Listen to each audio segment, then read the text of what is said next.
Bonjour à tous.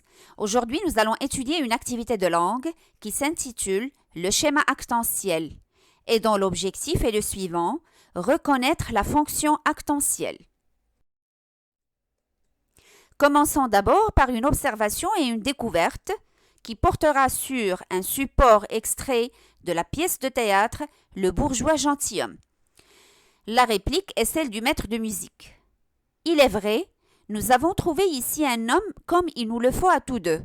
Ce nous est une douce rente que ce monsieur Jourdain, avec les visions de noblesse et de galanterie qu'il est allé se mettre en tête. Et votre danse et ma musique auraient à souhaiter que tout le monde lui ressemblât. C'est un extrait du premier acte de la première scène du bourgeois gentilhomme. La réplique est celle du maître de musique, comme j'ai dit tout à l'heure. Alors, analysons un petit peu cette réplique. De quel personnage parle le maître de musique? Alors, on va se poser la première question. Ce sont ces questions qui nous permettent de déterminer et d'analyser ce qu'on appelle le schéma actantiel. Première question, qui est le personnage principal? Autrement dit, qui est le protagoniste? Alors, il s'agit bel et bien de M. Jourdain. Vous avez remarqué dans la réplique qu'il a nommé le personnage qui s'appelle M. Jourdain. Deuxième question, quel est son statut social? C'est-à-dire à quelle classe sociale il appartient. On sait très bien que M. Jourdain est un bourgeois. Il appartient à la bourgeoisie. Quelle est l'expression qui le montre dans la réplique? Ce nous est une douce rente. M. Jourdain représente pour tous les maîtres une rente. C'est une source d'argent. Alors, ça montre qu'il est extrêmement riche. Pourquoi? Parce qu'il est bourgeois. Passons à la question qui suit. Quel est son rêve? Quel est son rêve ou bien quel est son but? Quel est le but de M. Jourdain? Effectivement, son but est de devenir gentilhomme. Autrement dit, devenir noble. L'expression qui le montre dans la réplique avec les visions de noblesse. Pour la question qui suit, quel facteur l'aide à atteindre son but? Qu'est-ce qui aide M. Jourdain à réaliser son but? Premièrement, ce sont les maîtres. Qui sont ces maîtres? Nous avons le maître de musique, le maître à danser, le maître de philosophie, le maître d'armes et le maître tailleur. Alors dans la pièce, il y a 5 maîtres. Ce sont tous des maîtres qui ont été engagés par M. Jourdain pour l'aider à apprendre les manières des nobles. Deuxième facteur qui va l'aider, c'est sa richesse. S'il n'était pas riche, il ne pourrait jamais réaliser son rêve.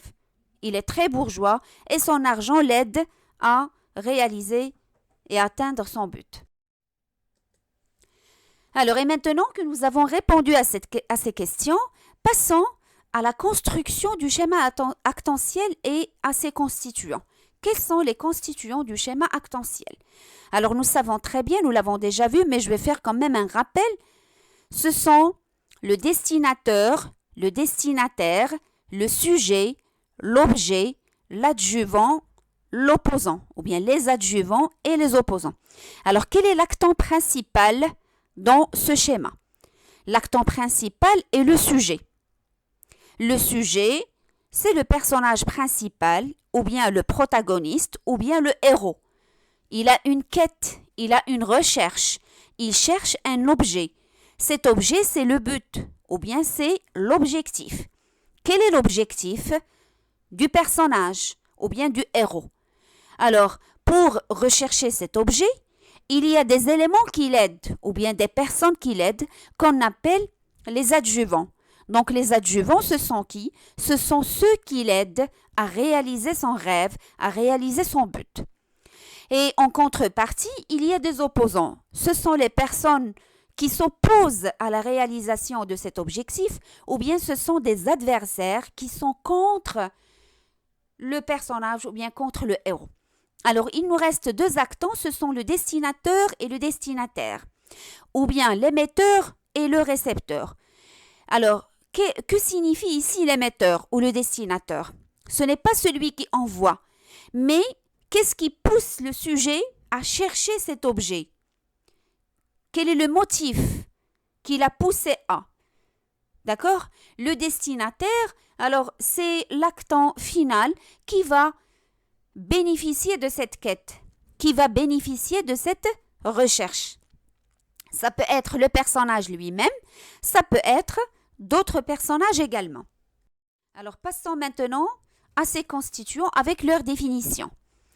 Alors vous voyez ici les 6 actants, ce sont le sujet, l'objet, le destinataire, les opposants et les adjuvants. Le sujet, qui est le sujet, c'est le personnage qui doit accomplir une mission. Il s'agit généralement du personnage principal, comme j'ai dit, le héros ou bien le protagoniste. L'objet, c'est ce que le sujet cherche à obtenir. L'enjeu ou l'objectif de sa quête, c'est-à-dire le but de sa recherche.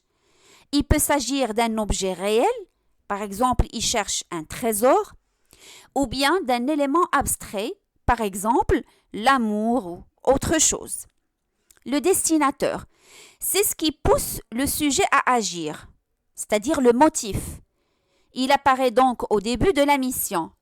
Le destinataire peut être un personnage, une chose, un sentiment, une idée, etc. Le destinataire, ce sont tous ceux qui obtiennent un bénéfice, qui vont bénéficier, qui vont avoir un avantage de cette recherche à la fin de la mission. Le sujet peut être le destinataire. Alors, le sujet que nous avons, par exemple, le personnage principal, il peut être lui-même le destinataire. C'est lui qui va bénéficier de cette quête. Mais il est enrichi par l'obtention de l'objet de la quête. Les opposants. Ce sont tous les personnages ou les éléments qui nuisent à la réalisation de la mission. Ce sont tout simplement ceux qui sont contre, qui s'opposent. Les adjuvants, c'est les aidants. Ce sont tous les personnages ou les éléments qui aident le sujet à accomplir sa quête ou bien à réaliser son rêve et son but. Nous allons donner un exemple d'un roman de Victor Hugo intitulé Le dernier jour d'un condamné. Commençons par le sujet, ou le personnage principal, qui est le sujet du dernier jour d'un condamné. C'est le narrateur lui-même. Et qui est ce narrateur? Le narrateur est le condamné, celui qui est condamné à mort. Quel est son objet? L'objet de sa quête. L'objet de sa quête, puisqu'il est condamné à mort, il cherche à sauver sa vie. C'est son but. Qu'est-ce qui le pousse à vouloir sauver sa vie? C'est l'instinct de survie. Toute personne cherche à survivre. C'est la peur de mourir. C'est son devoir en tant que père, parce qu'il est un père d'une fille de 3 ans qui s'appelle Marie, et il veut rester en vie pour accomplir son devoir de père. Les adjuvants. Quels sont les éléments ou les personnes qui aident ce sujet à accomplir sa quête? Il n'y a aucun adjuvant sauf un peu l'avocat. Alors peut-être que tous les éléments sont contre le narrateur condamné, mais l'avocat l'a aidé au début en quelque sorte. Passons maintenant à l'actant des opposants. Qui sont contre le sujet? Qui sont contre ce narrateur condamné? Nous avons la société. Toute la société est contre. Pourquoi? Parce que tout le monde cherche à ce que ce narrateur soit condamné pour avoir commis un crime. Le directeur de la prison, les magistrats, les gendarmes, la foule, toute la population, tout le monde, la justice, tout est contre le condamné. Et finalement, le destinataire, qui va bénéficier, s'il sauve sa vie, qui va bénéficier de cette quête? C'est le condamné lui-même, c'est le sujet lui-même qui est le narrateur, c'est sa fille Marie, et c'est sa femme et sa mère, donc lui et sa famille. Nous allons passer à une application sur la pièce de théâtre Le bourgeois gentilhomme. Alors, qui est le sujet? Le sujet principal, c'est M. Jourdain. Quel est son objet? C'est devenir gentilhomme ou bien devenir noble. Qui l'aide? Ce sont les maîtres et c'est le comte d'Oronte. c'est un noble qui l'aide peut-être à intégrer la noblesse. Les opposants qui sont contre le bourgeois. Sa femme est Nicole. Nicole, c'est une servante. Cette servante est contre le rêve et les visions du bourgeois. Le destinateur, qu'est-ce qui pousse M. Jourdain à vouloir devenir gentilhomme? Premièrement, sa richesse. Deuxièmement, son snobisme. Être snob, c'est quelqu'un qui cherche à imiter tout ce qui est à la mode, surtout dans les milieux qui sont distingués.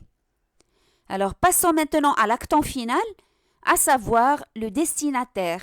Qui est le destinataire? Qui va bénéficier de cette quête? Alors, c'est lui-même, c'est-à-dire c'est M. Jourdain. Alors, parce que sa femme, sa fille même, etc., ne sont pas vraiment très motivés par la classe de la noblesse. Donc, c'est le bourgeois lui-même qui va bénéficier de cette... Alors, essayons de résumer la leçon sous forme de définition. Qu'est-ce qu'un schéma actantiel? Le schéma actantiel, comme le schéma narratif, est un outil d'analyse créé pour analyser les textes narratifs ou dramatiques. Le schéma narratif met l'accent sur les actions, alors que le schéma actantiel porte sur les personnages et les relations qui existent entre eux. Alors généralement, le schéma actantiel, on l'applique spécialement sur les contes, sur le genre des contes. Il est très convenable pour les contes. Donc le schéma narratif, il met l'accent sur les événements, etc., sur les actions, alors que le schéma actantiel, il met l'accent sur quoi? Sur les personnages et sur la relation entre les personnages. On caractérise les personnages par le rôle qu'ils jouent dans l'action. Chaque personnage, quel est son rôle? Il y a ceux qui aident, il y a ceux qui sont contre, il y a un élément qui pousse, il y a le facteur du bénéfice, il y a le sujet qui cherche un objet, etc. Donc, ce sont des rôles qui sont joués dans l'action. Alors, ces rôles, on les appelle la fonction actantielle. Une remarque. Dans certains textes, il est possible que certains éléments du schéma actantiel soient absents. Alors, pour certains exemples, on ne peut pas trouver, par exemple, tous les 6 actants, tous les 6 éléments. Parfois, il y a certains éléments qui sont absents. Il est tout aussi possible qu'un héros, le sujet, accomplisse sa quête pour lui-même, destinataire. C'est fort probable, alors c'est très fréquent dans les récits. Alors, le sujet, qui est le personnage principal, c'est lui-même le destinateur. Pourquoi? Parce que c'est lui-même qui va bénéficier, pour lui-même. Donc, la quête est pour lui-même. De plus, dans une même histoire, il serait possible de construire plusieurs schémas actantiels. Alors, dans la même histoire, il y a plusieurs schémas actantiels. Par exemple, dans Le bourgeois gentilhomme, on va faire un autre schéma actantiel. Par exemple, le sujet principal, c'est Madame Jourdain. Un autre sujet, par exemple, à chaque fois, on choisit. En effet, il peut arriver que des personnages adjuvants deviennent des opposants et vice-versa. Parfois, l'adjuvant peut devenir opposant. Bref, bien des scénarios sont possibles à l'intérieur de ce même cadre. Il n'en demeure pas moins que ce schéma permet d'explorer les liens entre les personnages et de mieux comprendre les intérêts qui animent chacun d'eux. Donc, ça nous aide à comprendre les relations entre les personnages et les intérêts qui animent chacun d'eux. Application, alors c'est un exercice. Commençons par l'exercice 1. Repérez dans l'extrait suivant les différents éléments du schéma actantiel selon Greimas. Alors nous avons un petit extrait. Un roi demande à un chevalier d'aller chercher une fleur magique et la lui remettre. Sur son chemin, le chevalier devra se protéger d'un orage dans une grotte, puis combattre un dragon qu'il tuera grâce à une épée magique donnée par un lutin. Alors regardez ici, nous avons les 6 extensions avec les 6 fonctions. Qui est le sujet? Quel est son objet? Quel est le destinateur? Quel est le destinataire? Qui sont les adjuvants? Et qui sont les opposants? Qui est le sujet? Alors réfléchissez. Alors je vous demande d'arrêter un petit peu la vidéo et de réfléchir au sujet. pour compléter ce schéma actantiel. Effectivement, le sujet est le roi. Quel est son objet? C'est chercher une fleur magique. Le destinateur. Qu'est-ce qui pousse ce sujet à chercher cet objet-là?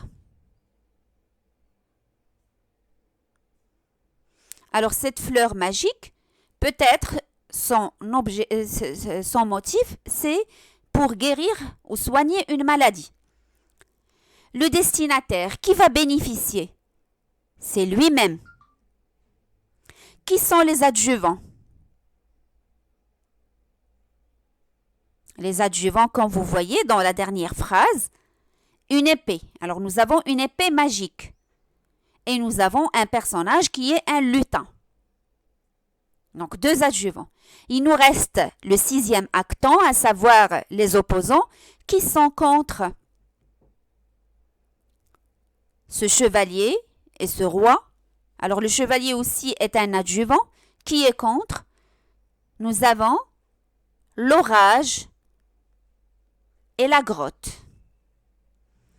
Et finalement, nous avons le dragon. Parce que ce chevalier, il doit être protégé dans cette grotte-là pour combattre un dragon. Passons maintenant à l'exercice 2. Alors, c'est un exercice que je vous laisse faire ultérieurement. Établissez le schéma actantiel pour chacun des sujets suivants. Nous avons le sujet principal du premier schéma, Madame Jourdain. Et le deuxième schéma dont le sujet principal est Cléante. Cléante, c'est un bourgeois qui est amoureux de Lucille, la fille de M. Jourdain. Alors, je vous laisse faire ces 2 schémas chez vous et je vous souhaite bonne chance. Alors, sur ce, je vous dis au revoir et à bientôt.